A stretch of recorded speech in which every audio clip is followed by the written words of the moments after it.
पिछले कुछ महीनों में यूक्रेन के बाद अगर और कोई देश चर्चा में रहा है तो वो है श्रीलंका।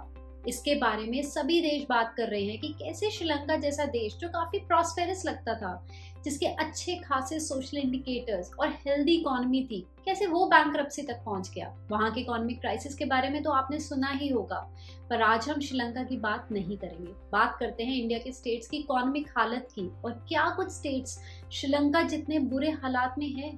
श्रीलंका की सिचुएशन को देख के हम एक बात समझ सकते हैं कि अगर जब किसी देश की स्पेंडिंग उसकी अर्निंग से ज्यादा हो तो वहां इकोनॉमिक क्राइसिस होने के चांसेस बढ़ जाते हैं। अब इस सिचुएशन में अगर आप पॉपुलिज्म पॉलिसीज को साथ में जोड़ दें तो या तो वो देश और ज्यादा पैसे छाप सकता है, और अगर पैसा नहीं छाप पाए तो पैसा बोरो किया जा सकता है, जिससे वो देश बैंकरप्ट होने के और करीब आ जाएगा। शायद आज ऐसी ही हालत इंडिया के कुछ स्टेट्स की भी है। 2 ही हफ्ते पहले आरबीआई के थिंक टैंक ने एक रिपोर्ट पब्लिश की इंडिया के 10 सबसे ज्यादा इंडेटेड स्टेट्स की, जो सबसे ज्यादा कर्जे में हैं।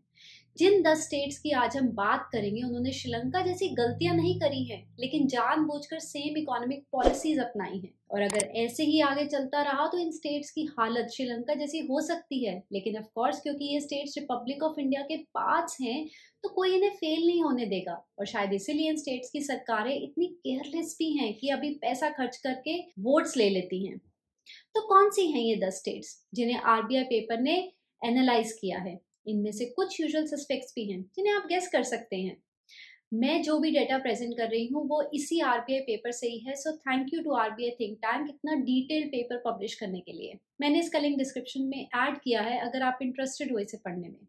ये वो स्टेट्स हैं जो सबसे नीचे हैं फाइनेंशियल हेल्थ में, यानी कि सबसे टॉप पर हैं इनडेटनेस यानी कि कर्जे में हैं। मैंने इन स्टेट्स के नाम किसी रैंक्स में नहीं बता रही हूँ क्योंकि अलग अलग पैरामीटर्स पे इनकी रैंकिंग अलग अलग है। इन पैरामीटर्स की बात मैं आगे वीडियो में डिटेल में करूंगी। ये 10 स्टेट्स हैं: पंजाब, हरियाणा, उत्तर प्रदेश, राजस्थान, मध्य प्रदेश, झारखंड, बिहार, वेस्ट बंगाल, आंध्र प्रदेश और केरला। लेकिन कुछ ऐसे भी स्टेट्स हैं जो चैंपियंस है सभी पैरामीटर्स पे, मतलब कि मोस्टली पैरामीटर्स में फेल हुए हैं। ये हैं पंजाब, केरला, वेस्ट बंगाल और बिहार। इन 10 स्टेट्स का एक्सपेंडिचर आधा है इंडिया के सारे स्टेट्स के टोटल एक्सपेंडिचर का। अगर आप इन 10 स्टेट्स की इंटरेस्ट पेमेंट देखें, क्योंकि ये पैसा बोरो करते हैं और कोई भी पैसा फ्री में उधार नहीं देता, आपको उस पर इंटरेस्ट यानी ब्याज देना पड़ता है। अगर आप इंटरेस्ट पेमेंट की रेशो देखें टोटल स्टेट रेवेन्यू से, और हम बस इंटरेस्ट पेमेंट की बात कर रहे हैं ना कि डेट रीपेमेंट बर्डन की, यानी बस उधार लिए पैसे पे ब्याज की पेमेंट 10% से ज्यादा है स्टेट के टोटल रेवेन्यू से। स्टेट रेवेन्यू वो सारा पैसा है जो स्टेट्स को मिलता है टैक्स से, सेंटर से, जीएसटी का शेयर, या स्टेट गवर्नमेंट ने अगर कोई लैंड या एसेट सेल किया हो। अब अगर आप ग्रॉस फिस्कल डेफिसिट देखें तो जो डिफरेंस है स्टेट के टोटल रेवेन्यू और टोटल एक्सपेंडिचर का, इन स्टेट्स का इंडिया के ग्रॉस फिस्कल डेफिसिट में 3% से ज्यादा कंट्रीब्यूशन है। ये काफी ज्यादा है। आंध्र प्रदेश, बिहार, पंजाब और राजस्थान टॉप है इस नेगेटिव कंट्रीब्यूशन में। 15th फाइनेंशियल कमीशन ने हर स्टेट्स को फिस्कल डेफिसिट और डेट के लिए कुछ टारगेट दिए थे। इन चारों चैंपियन स्टेट ने दोनों टारगेट फिस्कल डेफिसिट और डेट के दोनों को मिस किया है। 2 स्टेट्स जो एक्सेप्शंस हैं इस क्राइटेरिया में जिन्होंने दोनों टारगेट को पास किया है, हरियाणा और उत्तर प्रदेश। अगले पॉइंट की बात करते हैं जो है डेट टू जीएसडीपी की रेशो। जीएसडीपी जीडीपी होती है स्टेट्स की, S is for the states, gross state domestic product. GDP क्या होती है और इसे कैसे कैलकुलेट करते हैं इसकी बात मैंने अलग वीडियो में करी है जिसका लिंक डिस्क्रिप्शन में है अगर आप देखना चाहें तो डेट टू जीएसडीपी की रेशियो में चैंपियंस ऑफ चैंपियंस है पंजाब। ये डेटा है 2021-22 तक का। तो पंजाब के केस में ये है 53.3%, यानी डेट जीएसडीपी के आधे से भी ज्यादा है। अगला लिस्ट में है राजस्थान 39.8%। थोड़ा सरप्राइजिंग है राजस्थान की परफॉर्मेंस इन सब पैरामीटर्स पर, क्योंकि जब भी हम राजस्थान के बारे में सोचते हैं तो रियलाइज नहीं करते, लेकिन राजस्थान रिसोर्स रिच स्टेट है। राजस्थान काफी ज्यादा क्रूड ऑयल प्रोड्यूस करता है जिससे इससे काफी रॉयल्टी मिलती है। तीसरे नंबर पर बिहार, फिर केरला। मैं फिर से बता दूं ये लिस्ट टॉप टू बॉटम है बुरी परफॉर्मेंस के मामले में। कुछ और हाइलाइट्स की बात करें तो मध्य प्रदेश, पंजाब और केरला के टैक्स रिवेन्यूज पिछले 5 सालों से कम हो रहे हैं, और साथ में नॉन टैक्स रेवेन्यू काफी ऊपर नीचे रहता है इन स्टेट का, जैसे राजस्थान, वेस्ट बंगाल, पंजाब और केरला का। मतलब किसी साल है, किसी साल नहीं। नॉन टैक्स रेवेन्यू होता है जैसे स्टेट गवर्नमेंट कोई लैंड या एसेट बेचती है तो उसे जो रेवेन्यू आता है। अगले पॉइंट के लिए कुछ बेसिक कंसेप्ट देखते हैं। स्टेट एक्सपेंडिचर जो दो पार्ट में बटा होता है, एक है रेवेन्यू अकाउंट, दूसरा है कैपिटल अकाउंट। एक्सपेंडिचर और रेवेन्यू अकाउंट का मतलब है वो खर्चा जो जनरली प्री कमिटेड रहता है, जैसे कंज्यूमेबल पे जो कोई वैल्यू जनरेट नहीं करता, जैसे कि पेंशन, सैलरी, इंटरेस्ट पेमेंट्स वगैरह वगैरह। तो अगर हम रेवेन्यू एक्सपेंडिचर देखें तो इन 10 में 4 स्टेट ने अपने इनकम का 90% से ज्यादा हिस्सा रेवेन्यू एक्सपेंडिचर पर खर्च किया है। मतलब एक तरह से खुद को पे कर रहे हैं अपने ऑफिसर, स्टाफ, पेंशन और फ्रीबीज एक्सेट्रा पर। तो इसमें टॉप पर है केरला और पंजाब 90.8% और 90%, और इसके बाद वेस्ट बंगाल और राजस्थान 89.6% और 89.5%। दसों स्टेट्स 80% से ऊपर हैं, सब 80%er हैं, लेकिन ऑफ कोर्स उल्टी तरफ से। एक और रेशो को देखते हैं, revenue expenditure to capital outlay. समझने के लिए, अगर एक स्टेट गवर्नमेंट 100 रुपए कमाती है तो इनमें से कितने रुपए रेवेन्यू एक्सपेंडिचर पर यानी सैलरी, पेंशन, फ्रीबी एक्सेट्रा पर लगाती है, वर्सेस नए स्कूल या हॉस्पिटल या नए फ्लाईओवर या नई बसेस पे यानी कैपिटल एक्सपेंडिचर पर। एक तरह से revenue expenditure day to day operations पे लगाया हुआ पैसा है और कैपिटल एक्सपेंडिचर इन्वेस्टमेंट है एसेट्स पर जो लॉन्ग टर्म बेनिफिट्स देते हैं। पंजाब फिर से सबसे बड़ा चैंपियन है 16.6 के साथ। मतलब कि अगर पंजाब 100 रुपए खर्च करता है रेवेन्यू एक्सपेंडिचर पर तो ज्यादा से ज्यादा 5-6 रुपए डेवलपमेंट एक्सपेंडिचर पर खर्च कर सकता है।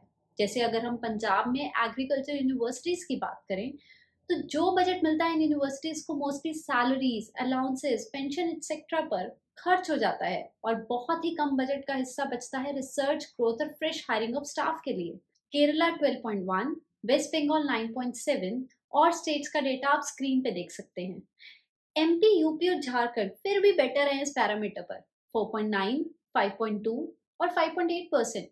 आरबीआई रिपोर्ट ने अपना ओपिनियन भी दिया है रेवेन्यू और कैपिटल एक्सपेंडिचर पर कि रेवेन्यू स्पेंडिंग 1-2 सालों के लिए रिलीफ दे सकता है, लेकिन अगर स्टेट्स कैपिटल एक्सपेंडिचर करे तो ये एसेट बिल्ड करता है फ्यूचर के लिए और इसका फायदा आने वाली जनरेशन तक को मिलेगा। जैसे इंडिया ने 1950s में आईआईटी और एम्स बनाए जिसका फायदा आज तक की जनरेशन को मिल रहा है। और अगर हम कमिटेड एक्सपेंडिचर की बात करें तो यानी ऐसा खर्चा जिसे सरकार मना नहीं कर सकती, जैसे salaries, pension, interest payments etcetera पर, तो कमिटेड एक्सपेंडिचर 10 में से 5 स्टेट का 35% से ज्यादा है रेवेन्यू एक्सपेंडिचर का। और अपना पंजाब फिर से टॉप पे है विद 47.1%। मतलब डेवलपमेंट स्पेंडिंग के लिए बहुत कम बचता है इन स्टेट्स के पास। और अगर इनडेटनेस यानी कर्ज की बात करें तो कुछ स्टेट का डेट अनसस्टेनेबल है, जैसे ये स्टेट श्रीलंका जैसे हालत में होती अगर ये यूनियन ऑफ इंडिया का पार्ट नहीं होती तो। विद नंबर 1 पंजाब, राजस्थान, बिहार, केरला और वेस्ट बंगाल, इन 5 स्टेट्स का डेट अनसस्टेनेबल है और इनमें से कुछ स्टेट ने ऑफ बजट बोरिंग भी की है। ऑफ बजट बोरोइंग का मतलब है कि इन स्टेट्स की कुछ पब्लिक सेक्टर कंपनीज ने बोरोइंग की है जिससे स्टेट गवर्नमेंट गारंटी देता है और ये बोरोइंग बजट बोरोइंग में रिफ्लेक्ट नहीं करती। तो अगर हम इन बोरोइंग्स को स्टेट्स की बोरोइंग से जोड़ दें तो ये 4.5% है इंडिया की जीडीपी का, और ये गारंटीज कुछ स्टेट के केस में 5% से भी ज्यादा है उस स्टेट के जीएसडीपी से। पंजाब के केस में ये 5.3% है, राजस्थान 8.6, आंध्र प्रदेश 9% और यूपी 8%। और ये तब है जैसे मैंने पहले बताया था जब इन स्टेट्स का टैक्स रेवेन्यू कम हो रहा है हर साल और साथ ही इन स्टेट्स पे रेवेन्यू एक्सपेंडिचर बढ़ रहा है फ्रीबीज की वजह से, जैसे फ्री इलेक्ट्रिसिटी या जैसे हर 5 साल में सरकार इलेक्ट्रिसिटी के बिल माफ करती है। और ये पेपर बताता है कि 9 में से 10 स्टेट्स की पावर डिस्ट्रीब्यूशन कंपनीज की नेट वर्थ नेगेटिव में है। राजस्थान और छत्तीसगढ़ दोनों कांग्रेस की गवर्नमेंट्स ने डिसाइड किया है कि वो पुराने डिफाइंड पेंशन स्कीम पे जा रही हैं, मतलब जिसमें एम्प्लॉय पेंशन में कंट्रीब्यूट नहीं करता और स्टेट पेंशनेबल एज पर एक डिफाइंड पेंशन देता है।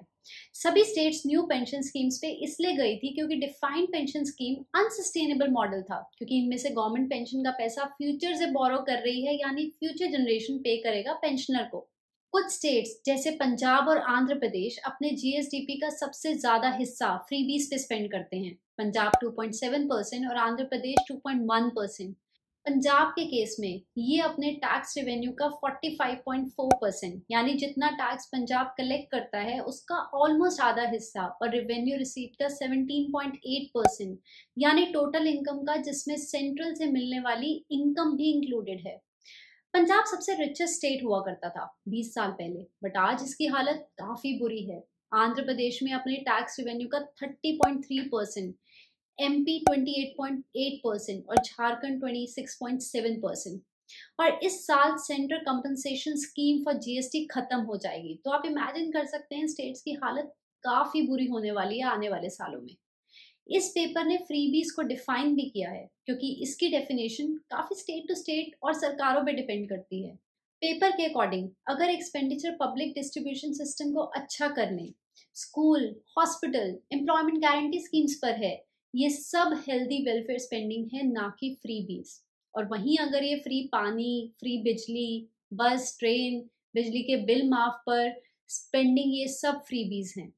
मेरे अकॉर्डिंग अगर ये सो कॉल्ड फ्रीबीज को सरकार अफोर्ड कर सकती है कर्ज में डूबे बिना, और इसमें हमारी सोसाइटी के गरीब लोगों को फाइनेंशियल हेल्प मिलती है, तो बुरा आइडिया नहीं है, ताकि इन्हें बेसिक सुविधाएं दी जा सकें।